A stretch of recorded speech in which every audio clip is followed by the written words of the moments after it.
welcome to the Smart Publishing Impact Series.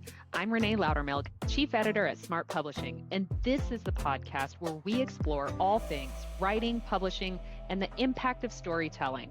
In each episode, I'll share insights and strategies to help you navigate the book journey, whether you're writing, publishing, or already an author. Plus, you'll hear from inspiring authors who are using their book to change lives. And if you're passionate about storytelling and ready to make an impact, be sure to subscribe, rate, and review. Now let's get started.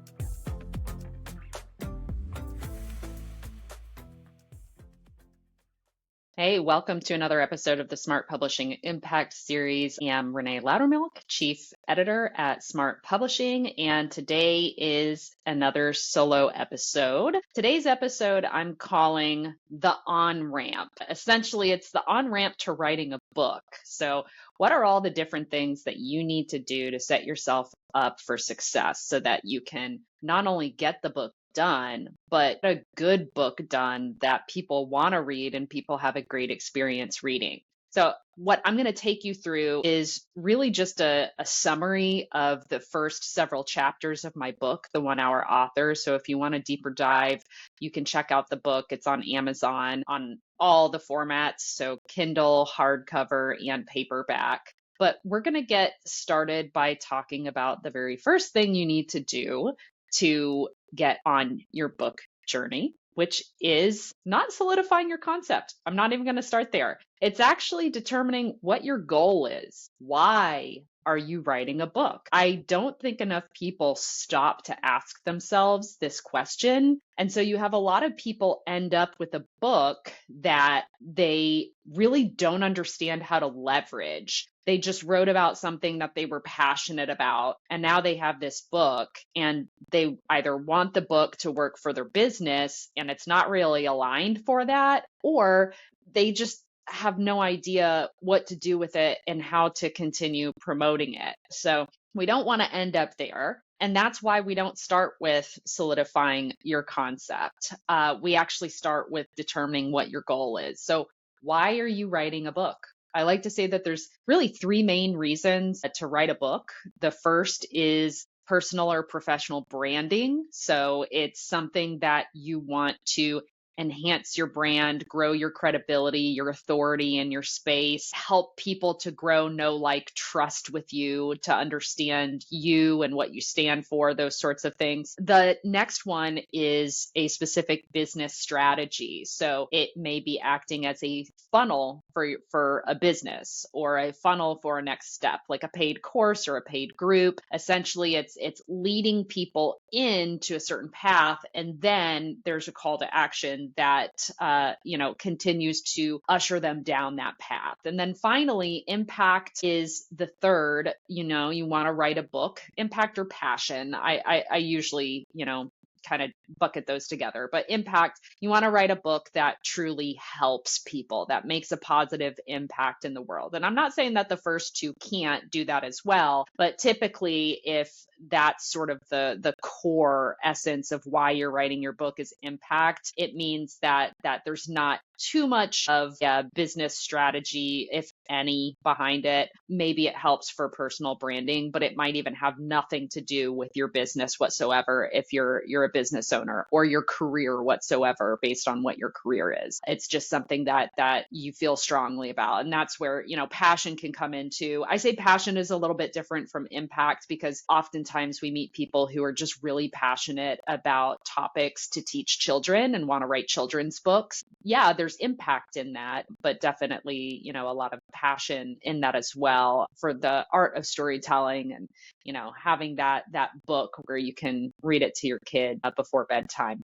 So yeah, you got to get really clear on your goal because you have to make sure that your book supports that goal. So you got to ask yourself, why am I writing the book? If you're writing the book because you want to funnel people to your business, it's business strategy, well, then the book needs to directly align with what your business does, with what your services are. So just, a brief example to bring that concept to life. Now that we know what our goal is, the next step is we have to solidify our concept. I talk to people all the time where, it's always the same dilemma of I'm unsure what to write about. My best advice is to write about that thing that like the back of your hand, that you can talk about at length for hours. It's going to be a really easy book for you to write because essentially you're just brain dumping and you're having an editor help you to structure it and to clean it up and to make sure that it's a cohesive, nice flowing book that meets your goals. So when you're solidifying your concept,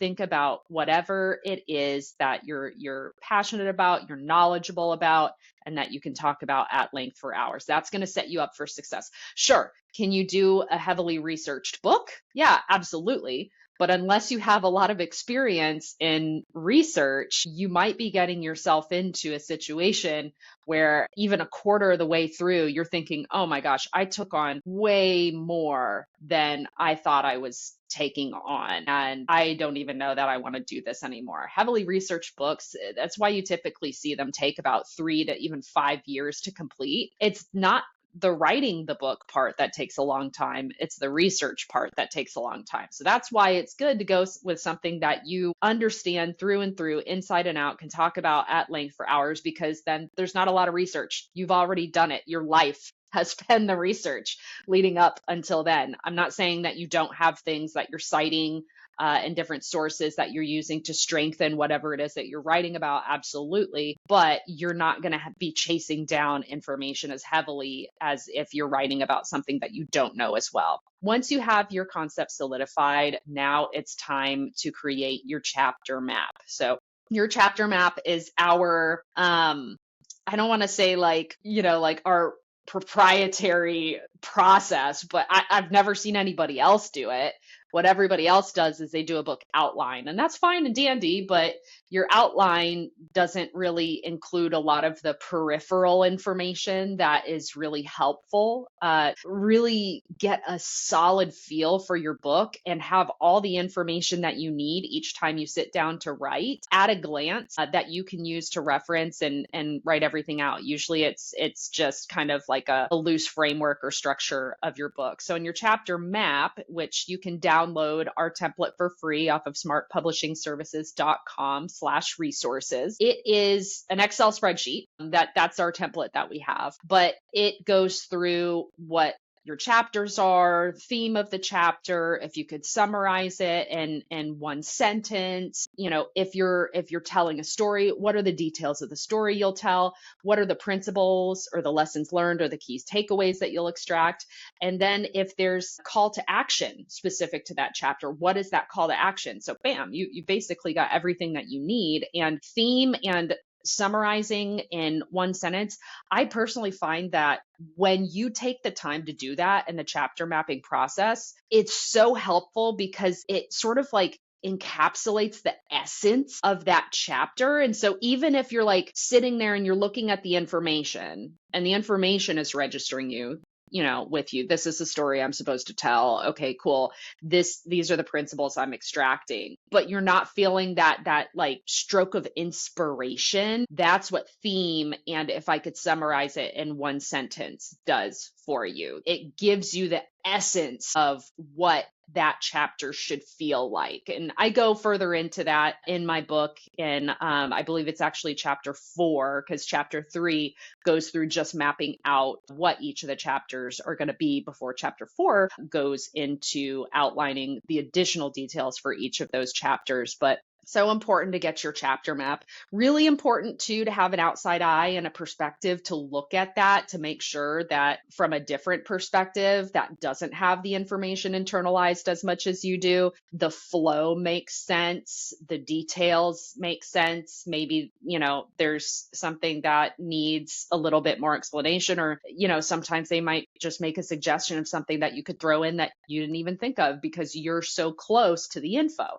That's why outside perspectives throughout this whole process are so important to making sure that your book comes out the best it possibly can. And then once you've got your chapter map in place, well, now it's time to write. So now you have to work through your writing plan, and you have to have a schedule. You have to have a schedule. You have to have a schedule, and you have to stick to it. Time is an illusion, okay? Priorities are what makes up what we do with every one of our days. We all have the same amount of time in a day. It's either a priority or it's not. So if this is a priority, you schedule it, you put it on your calendar, you hold it there like it is an important meeting invite that you cannot cancel. And then when you get to the meeting invite, you do the work. You take away all distractions. You throw on your headset like this. I put on Minecraft music. I don't know why that music is such great music for putting you in flow state, but try it. YouTube has like a bunch of like free 8-hour mind tracks. Not that you need it, because you really only need to be spending an hour a week to make really good progress on your book. But, get in the zone and do the work. And you may be typing it out if that's what you're comfortable with as far as your writing plan. How are you going to write your book?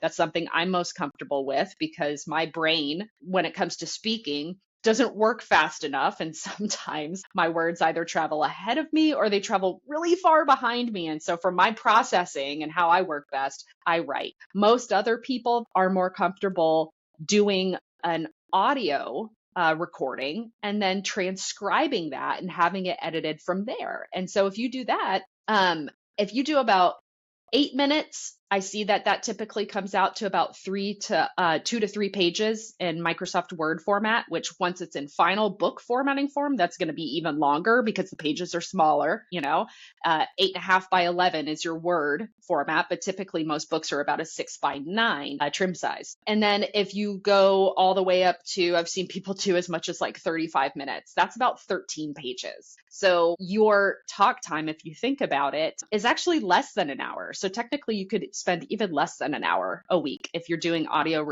recording to transcription. So yeah, you've got your writing plan, meaning that if you're going to write or record, you have the time that you're making and protecting every single week. And then you're sitting down and you're doing it. You're getting out of your head. You're getting into your topic and you're getting the work done. Finally, the last thing that I'm going to lay out is discipline. And so that kind of goes back to what I was saying about holding those meeting times sacred and just getting the thoughts out into the audio recording or typing it out into the page. So important to push through moments where you just don't feel like it.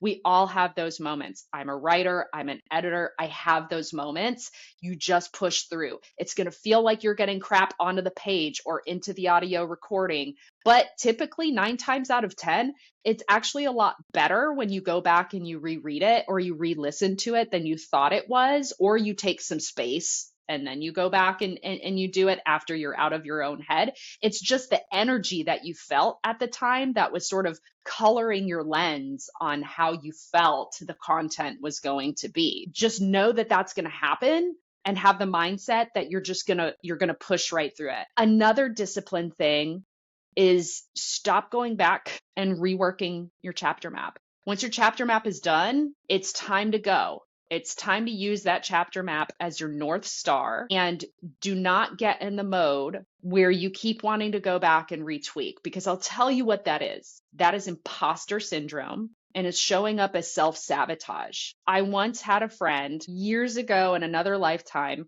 who I think she ended up having a 10-year bachelor's degree, and it's because every time she got close to graduating, she would change her major. And so she changed her major like 5, 6, 7 times because she was terrified about life after college when she would finally be put in this position of responsibility to find a job, work a job, and pay back all those student loans. And so that was her way of avoiding what she was afraid of. I will tell you, if you find yourself going back and wanting to rework your chapter map or revise or update your idea, you're going to, in your conscious mind, you're going to justify it as, well, what I had originally wasn't better, or I just want to make sure that this book is the best that it can be. I'm going to tell you what it is right now. That's none of it. That's your conscious mind justifying it. Your subconscious mind is pushing to try to create some way to where you don't actually get through writing this book because you're terrified that it won't be good enough. You're terrified that people won't like it. It's all nonsense. There are always people who will be positively impacted by your book. And guess what? Nobody's going to be impacted by your book if it never exists because you never get it done. So the discipline to stick with the plan is so important, okay? And that's sticking with the plan, again, in terms of making your weekly schedule matter and making it a priority and getting the work done and staying true to your chapter map and truly using that as your North Star and not trying to go back and revise and repeat and revise and repeat so that you just get stuck in this endless cycle where you never end up writing a book. So that is the on-ramp to writing your book. That's how you get going. That's how you get it done. Obviously, there's a lot more to the process.